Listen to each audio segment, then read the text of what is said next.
conduct an investigation, the purpose is to determine whether or not there's sufficient evidence to prove a case in court. And if you're going to court and you're taking a piece of evidence, you're relying upon a witness, you need to consider any issues that go to the credibility of the witness or the credibility of the evidence.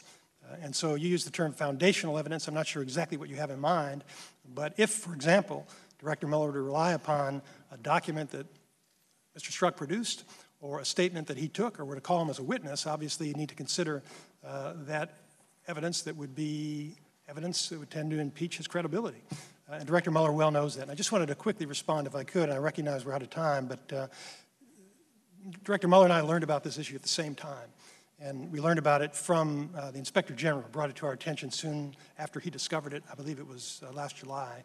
And so it was our understanding that the Inspector General was conducting an investigation of Mr. Strzok. So the fact that Director Mueller didn't spend a lot of time questioning him, I think that was probably appropriate because that was the Inspector General's job. But I would also point out that I don't think it took Director Mueller very long after seeing those text messages to decide what was the right thing to do. Thank you. I yield back. Chair recognizes the gentleman from New York, Mr. Nadler, for an opening. Thank you. For his questions.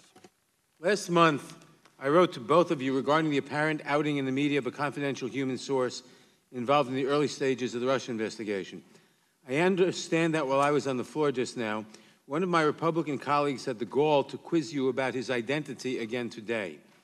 In my letter, I asked that you, quote, investigate this case for potential violations of the Intelligence Identities Protection Act, as well as other statutes and department guidelines designed to protect the lives of covert operatives and confidential human sources, close quote. Director Wray, last month you testified before the Senate that the day that we can't protect human sources is the day the American people start becoming less safe. Can you further and briefly explain what you mean by that statement?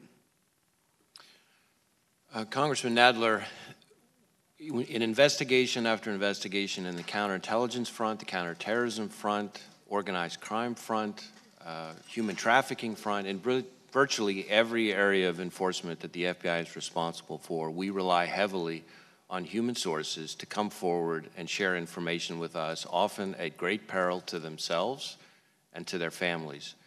And that is one of the single most valuable and important tools that we have to keep the American people safe. And it's something that we've relied on for now coming up on almost 110 years of the FBI. And if we start losing that tool because people don't trust us to protect their identities appropriately, the American people will be less safe. Oh, thank you. First of all, happy 110th birthday. It seems that Chairman Nunes has now asked the FBI for the identities of all, quote, undercover agents and or confidential human sources, close quote, who may have interacted with the Trump campaign. Have you received this request, Director? I am aware that we received a letter very recently from Chairman Nunes. I haven't looked at it closely yet. Would it be dangerous for this information to be made public? The identities of all undercover agents and or confidential human sources who may have interacted with the Trump campaign?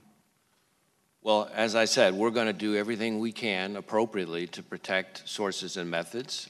We are also going to do everything we can to be responsive to legitimate congressional oversight. And my experience has been that when both sides, both the Congress and the executive branch, come into it with the recognition that both are important, Congress needs its questions answered, but sources need to be protected.